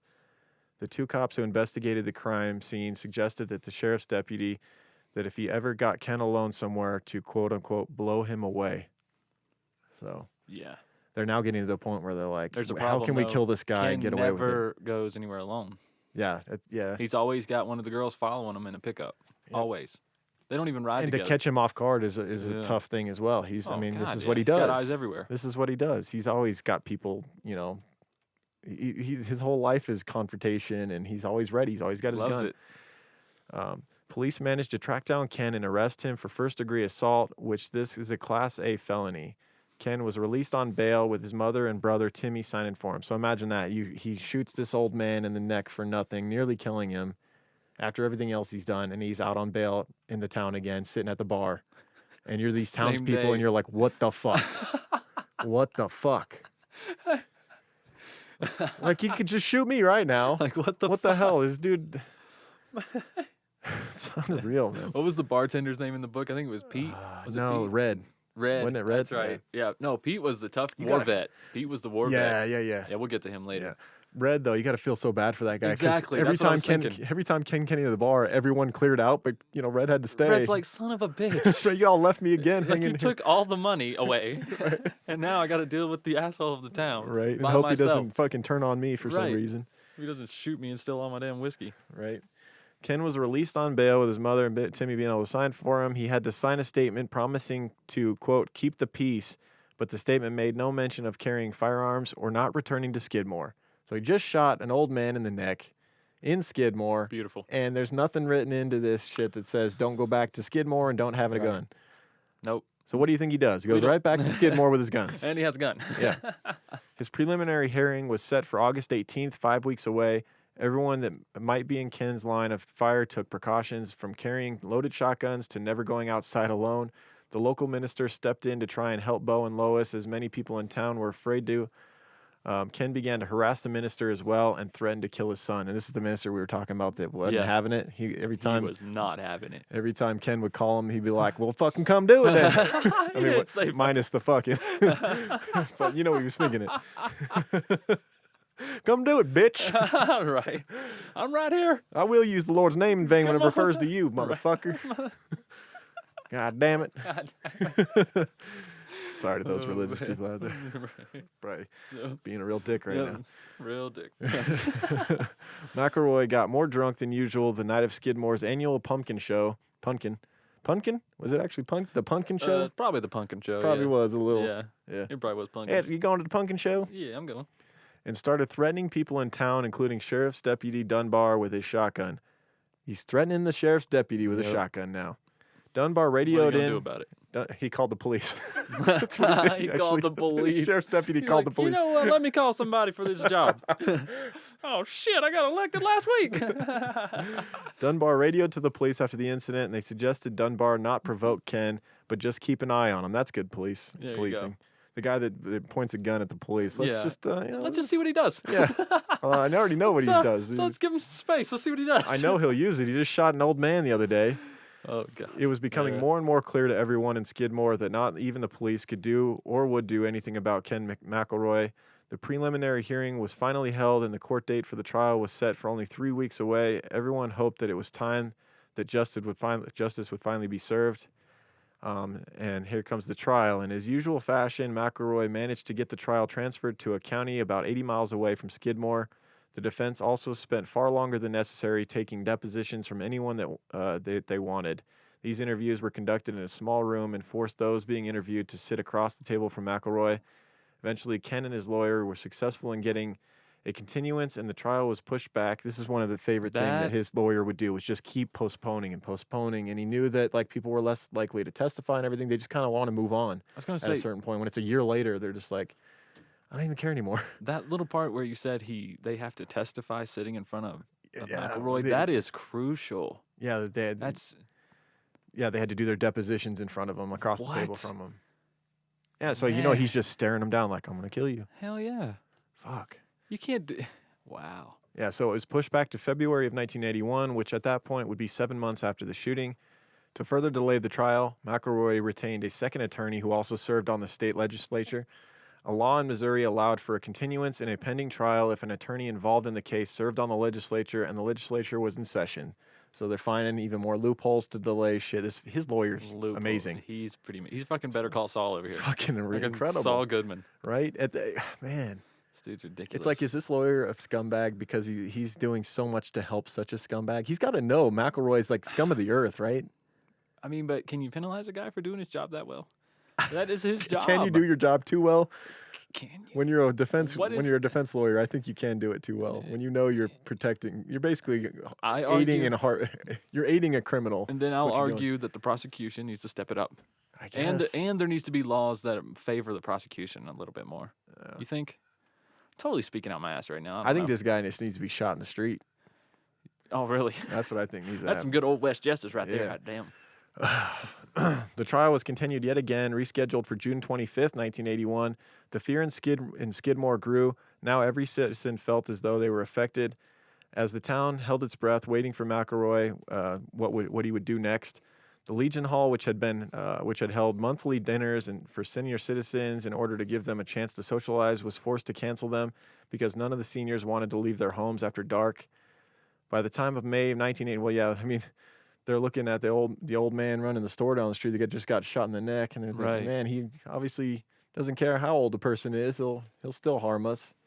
So you think they rationalized like, oh, we don't want to go out The old- because he might shoot us? I mean, he's not going around shooting random people. He's shooting people that he's in confrontations with. But a confrontation can start anywhere. That's what you're saying. You're walking down the street and you look at him wrong, kind of like the Aaron Hernandez thing. You know, you Yeah. never know what's going to set this guy off. Yeah, that's true. He creates grudges out of nowhere. By the time of May 1981 rolled around, the town was fully on edge. The tavern started to close at 6 p.m. every day, whether or not there was business. Almost no one shopped at the grocery store. Kids were required to be home no later than 4 p.m. every day. At night, people stayed in their homes with their doors locked, and businesses got so bad at the liquor store that it eventually closed. So he actually closed down the liquor store just by being so scary. That's impressive. What's funny is he was an alcoholic too, so it's like now I can't even buy booze because I'm such an asshole. Oh, he's got booze. Oh yeah, He's he'll just steal it. That's what he does. Yeah. He just go into some farmhouse and steal all he their prob- shit. Yeah, or he's Now they can't even take the edge Oh, off. for sure, he's getting moonshine from like somebody as a steal or something, or he had one or Right, some. yeah. You know, he's got connections. The townspeople began to see the police as no more than a sign that McElroy was nearby, not a presence that could protect them. At the end of the trial, both the prosecutor and McElroy thought the trial might just end with McElroy being found guilty. It was looking pretty good. Mm. Like the witness, the old man took the stand and with his hoarse, really quiet voice, stuck to his story. Yeah, And the he only did. defense that McElroy's attorney had was the knife that the old man had. Right. And he's basically McElroy's story was that he came at him with a knife, and McElroy had to grab his gun and defend himself, and that's why he shot the old man. Yeah. He was telling him basically McElroy said his truck broke down in that alley, and that he was trying to fix it, and the old man said, "Get the hell out of here," because they'd had problems before. Yeah. And McElroy turned, and the old man was coming at him with a knife over his head. And McElroy had to grab his gun and turned and shot in defense, and that was his defense. But just all the ballistics didn't match up because all the pellets were well inside the door. He shot him Yeah. inside the door of the business, the back door Right. of the business, which doesn't match up with him being because McElroy was down like below the dock or whatever when he shot. Well, knowing what I know, as soon as you started the story with, he was acting like his truck was broke down, or his Yeah. truck broke down, then I'm like, How okay, I don't convenient, believe right? this. How convenient. Yeah, it broke down right in front of there. But basically the ballistics and everything didn't match up because all the pellets and everything were well inside the doorway, which doesn't match up with the old man being anywhere near him and Right. able to stab him. Right. And the fact that the witness for once actually had the balls to stand on the witness stand and Mhm. testify face to face with McElroy, Yep. that played well. So they were looking at it like we might actually get the first conviction of McElroy finally. Like we got the witness on the stand for once, Right. which you can't blame all those. I'm not trying to like look down on all the other crimes where the witnesses didn't take the stand. I trust me, we get it. Like But the only other if he gets off, or like even if say a lot of these Uh-huh. other convictions, if he just say did a year, he's gonna come out and harass and kill me maybe. Right. So you understand why a lot of these witnesses didn't take the stand. I think this one, what helped too, in this case, was it moved a little quicker, I think. Mm-hmm. And so he didn't have as much time to put in all that intimidation work Yeah. and harassment Yeah. for this. Yeah, the jury deliberated, and oh, by the way, Ken also paid. He got a hold of one of his criminal associates and had that guy try to pay off one of the people on the jury to make it a hung jury. He wanted that Yeah. guy to say not guilty and make the jury hung and all that stuff. The guy actually didn't do it. The guy didn't take the money. He said, "Fuck it." Should have just took the money, then not did it. Yeah, right. That'd be great. The jury deliberated, and the only thing they seemed to disagree on was the severity of the charge and the sentence. Some wanted to give him 2 years, and the other wanted to give the full 4 years, which both don't even seem like enough to me. Hell no, add them together and then multiply And by then 2 or yeah, something at least. yeah, triple it. Ken was convicted at the trial of assault, but freed on bail pending trial. So he actually was convicted of 2 years. Okay, finally. However, freed on fucking bail again. Oh, well, there right we back go. in town. Right back in Oof. town. Now knowing he's Hey, going to listen. prison because of these people, Yeah, and even more pissed off. it's just a speed bump, bro. That's all it is. No big deal. Yep. He was given 2 years, which was pretty good outcome considering he could have been looking at life in prison. Yeah. So his lawyer did an amazing job of only An getting him amazing 2 lawyer. years. We just can't. We don't have anything bad to say about that lawyer. Yep. Hot damn. He's damn good at being a lawyer.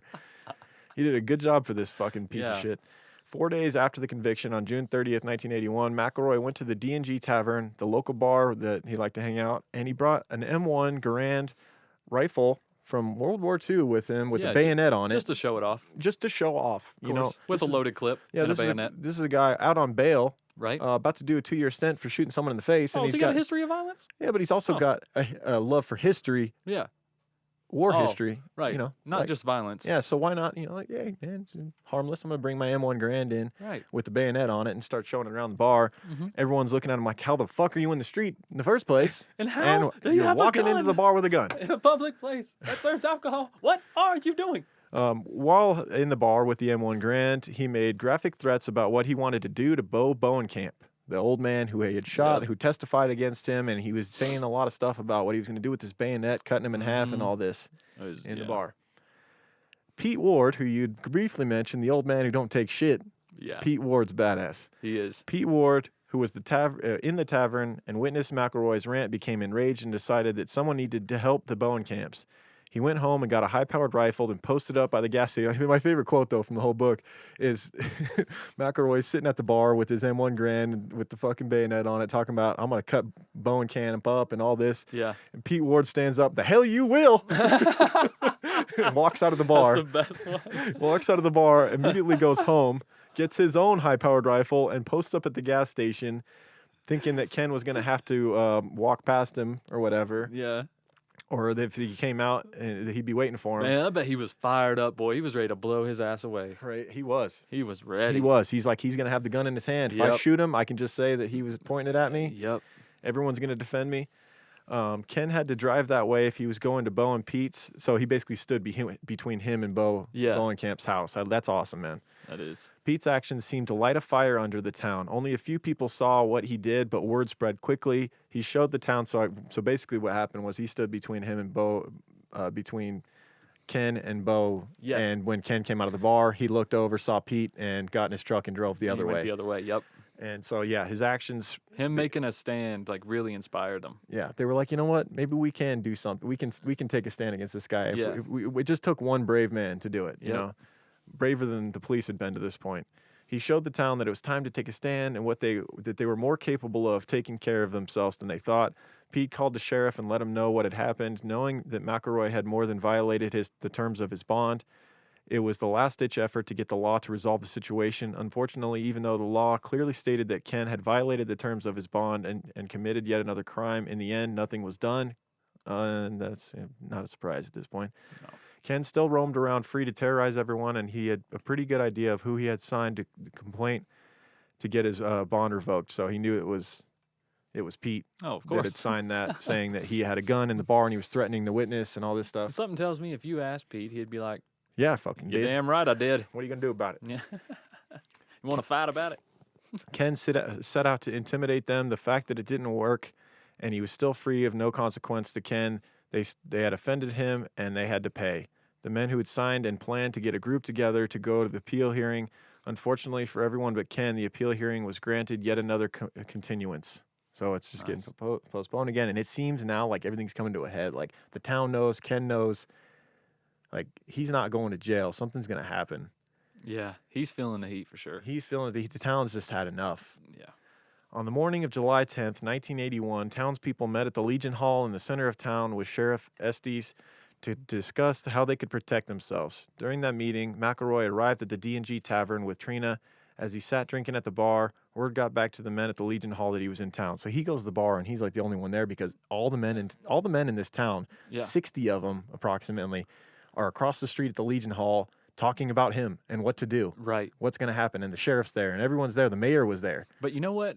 In hindsight, I bet he thought that, man, everyone really is scared of me. Nobody He wants to come to probably the bar. I got the loved whole it. bar to myself. He must have loved it. Perfect. You tell me the whole town's having a meeting about me. Hot God damn. Let me sit and have a drink. Sheriff Estes instructed the assembled group not to get into a direct confrontation with McElroy, but instead seriously considered forming a neighborhood watch program. They asked him several questions about what would happen if McElroy was to confront them with a gun, finding a way to skirt around the fact that they were asking him how they could shoot McElroy and get away with it. Estes then drove out of town in his police cruiser. The citizens decided to go to the tavern en masse. The bar soon filled completely. So all these dudes roll into the bar where McElroy's sitting there. A lot of them were not bar regulars. Like Red, the bartender, had never even seen a lot of these dudes. These were, farmers that Right. drank at home, or maybe they didn't drink at all or whatever.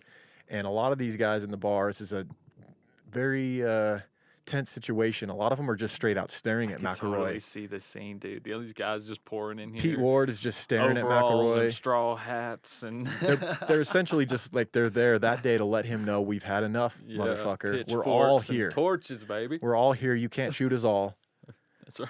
You know what I mean? Like half of them, Yeah. half of them are minding their business, not really wanting to be the one to stare at Mhm. him, wondering if he's going to come after them next, and then half of Right. them are like straight out staring at him. Yeah, they're like, please Yep. just attack me. Yep. After McElroy finished his drinks, he purchased a 6-pack of beer and left the bar. The crowd at the bar decided they were committed to being a neighborhood watch. They better leave as well and continue to watch McElroy. McElroy and Trina got into his Silverado as the crowd filed out of the tavern. Unbeknownst to McElroy or anyone else who had come to the meeting, 3 of the men brought rifles. They decided that it was time. It was either time to be killed or kill. Trina watched Del Clement calmly walk to his truck and pull out a 30-30, a 30-30 rifle. He chambered around, put the rifle to his shoulder, and looked down the sights. Trina screamed, "They've got guns!" But Ken didn't move. According to Trina, she watched Del pull the trigger twice. So Ken was sitting in his truck, he'd bought a pack of cigarettes as well with the 6-pack in the bar. He's sitting there in his truck. Sitting there in that brand new Silverado. Trina's sitting next to him, and he's just calmly lights a cigarette and is sitting there watching all these people watch him. And I think he knew. Aces and eights, bro. He knew this is it, man. Yeah, this is the dead man's hand, Aces dead and man's eights. cigarette. Yep. The rear window of the truck had been blown out, and Ken had 2 large holes in his head. Someone pulled Trina out of the truck to prevent her from being shot as well. The men who were still inside the tavern heard the shots and dove to the floor. When the shooting was over, someone finally poked their head outside and said, "By God, it's over with now. He won't be bothering us no more." So the fucking town took it into their own hands, shot him, as the book says, in broad daylight. In broad daylight. his At own least truck. 3 people, right? Blew his It's what freaking they head off. suspect. They say there was 30-30 rounds. What happened was 22 caliber rounds, and then shotgun pellets as well, right? Yes. Yeah. One had a 30-30, one had a 22, and one had a shotgun. And what happened was that meeting at the Legion, they had the 60 people. Mm-hmm. Apparently, not all of them went to the bar. 3 of them stayed back with this plan, and they got into position. One waited up by the restaurant outside by the bar. Mm-hmm. 2 of them waited across the street by the gas station. And they Yep. had multiple vantage points and Yep. waited for him to get into his truck. And basically, the first shot that went into the back of his neck was through the back window, shot him in the back of the head, Yeah. went out his cheek, I believe, blew some of his teeth out So onto that- the dashboard. So that was Dell, right? Like, Yeah. it had to be. That was Del Clement. I mean, people act like, I mean, allegedly. allegedly. Yeah, we're not going allegedly. to. Yeah, No. This guy's not in prison. let's let Dale be, like DB. Let Dell be. Hey, let Dell be. Listen, Right. He's doing the right. there's some people that have just, Apparently, done it more was- good than bad. It was the second shot. The 30-30 went in his neck and out his cheek, Mhm. and blew out some of his teeth onto the dash. So apparently that wouldn't have been a lethal shot. He would have survived that. The second shot Wow. was the 22, went into his brain, No freaking And way. The killed guy him. killed him with a 22. killed him. Well, we know 22s are a dangerous weapon. When Yeah, when you shoot someone in the but- head with a 22, the bullet doesn't have enough power to get out. But so how it often do you hear decimated of his someone brain. getting shot, even at close range, with a 22 in the head and living? True. All the time. And this guy shot him from a distance. True. That's- 22 that's- rifle. We that's talk a lot impressive. about 22 pistols. Maybe the rifle had some more velocity Yeah. to it or something. Yeah. But when Ken was shot, the force pushed his head and limbs downward. His foot had been on the accelerator and mashed down to the floorboard. So this dramatic scene, you hear gunshots in the main Yeah. strip of town, and the fucking pickup truck is full bore. The motor, Just wide wide open. open with his Brand fat new- foot This on is it. that brand new Silverado we were talking Yes, about. Yep. The Oh, truck was in God. park, so it didn't move, but the engine revved so fast and hard, parts started to fail, and eventually it seized and died. So right after they shot him, one of the people nearby said, "Should we shut the truck off?" And That they is said, a "Nah, let the fucker shame. burn." That's a shame. Somebody could have got that truck, man. No, they brand said new let it truck. burn because it was McElroy's truck, man. That was his prized possession. Yeah, but so it titles almost- can be transferred, bro. Who cares? Oh my God! You Yeah, get you a the little- teeth on the get you a li- dashboard are a nice little addition Hey, too. now listen, you get you a little soap, man. A little alcohol, clean that thing right up, man. Right. Ain't no big deal. That's kind of like it would be a cool little staple too. I got Hell McElroy's yeah, truck, bro. bitch. I'd be driving that thing right through the middle of town. Right. The demise of Ken and his truck had been loud and surprisingly violent. Everyone at the scene dispersed and no one made a move to call an ambulance or the police. Both eventually showed up, as did a crowd of townspeople to make sure Ken was in fact dead. 2 boys hanging around the scene noticed 2 bullet holes in a shed next to the tavern. The shed was behind the truck, and they were likely the bullets that passed through Ken McElroy.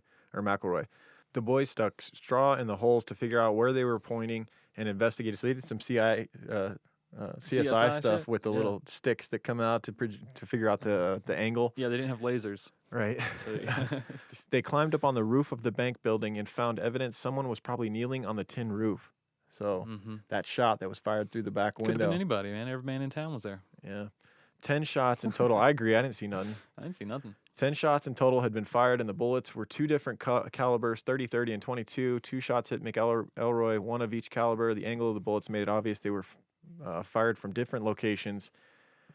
The aftermath. In all, there were 46 potential witnesses to the shooting, including Trina McElroy, who was in the truck with her husband when he was shot. No one called for an ambulance. Only Trina claimed to identify a gunman. Every other witness was either unable to name an assailant or claimed to not have seen who fired the fatal shots. I didn't see nothing.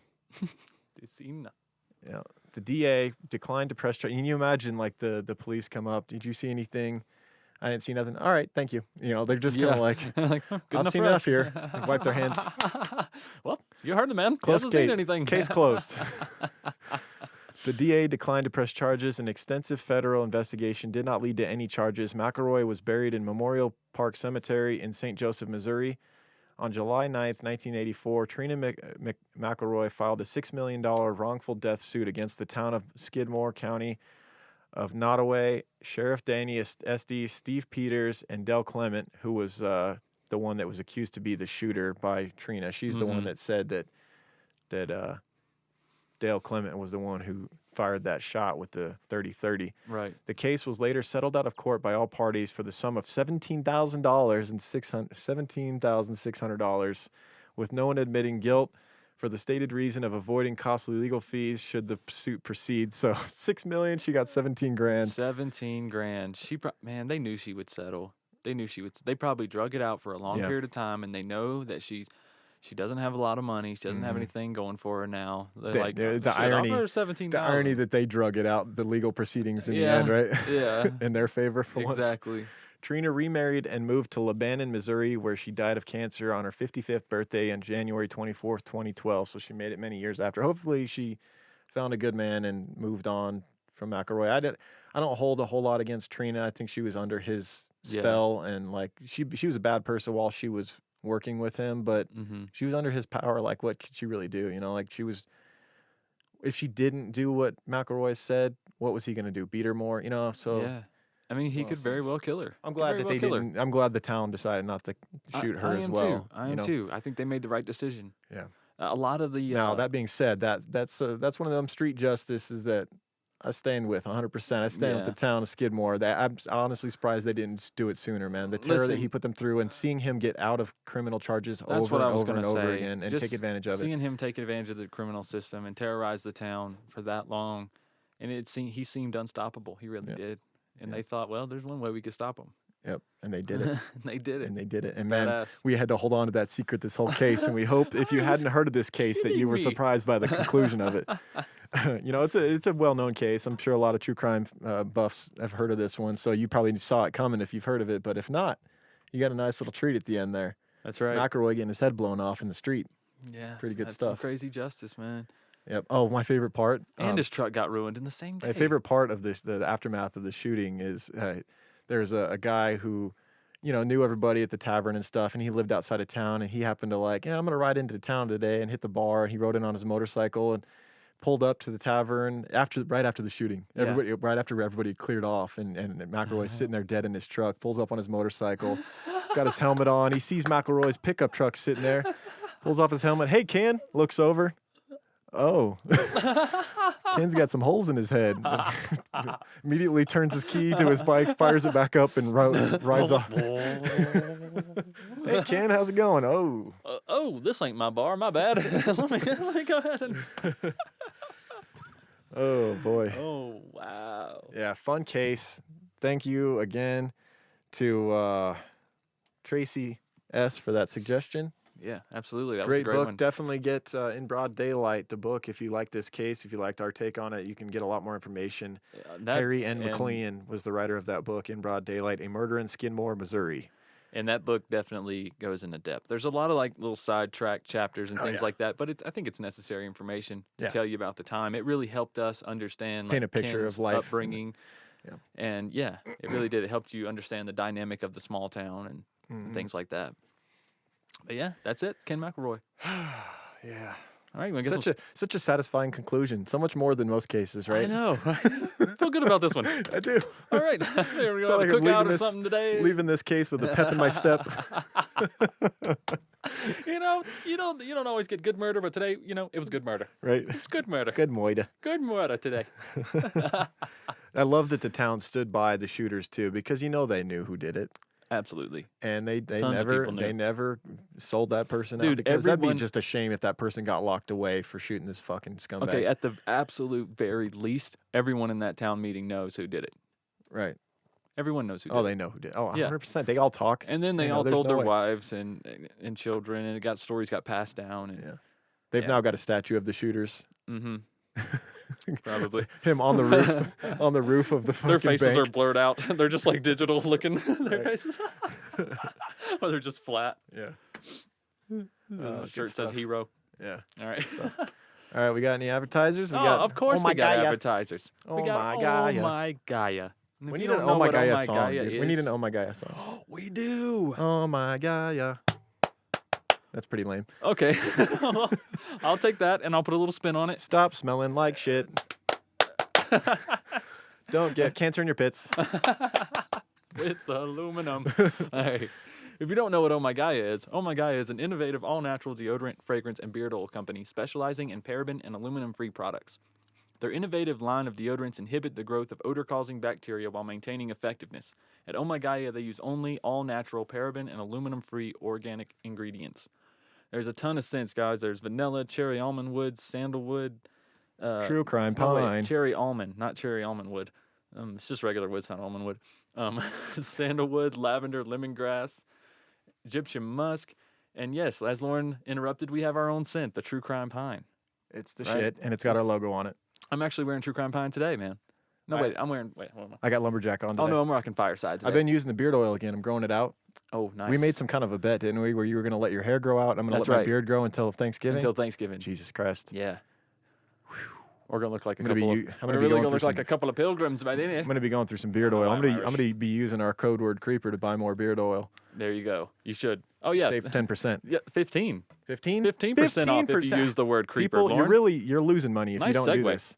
Yeah, exactly. Some deals are so good you lose money if you don't do it. That's true. You know what I mean? And this, you get healthy deodorant, and the deodorant lasts a long time too. It The does. jars last a Hell long yeah. time. I would probably go through two and a half sticks probably. I think.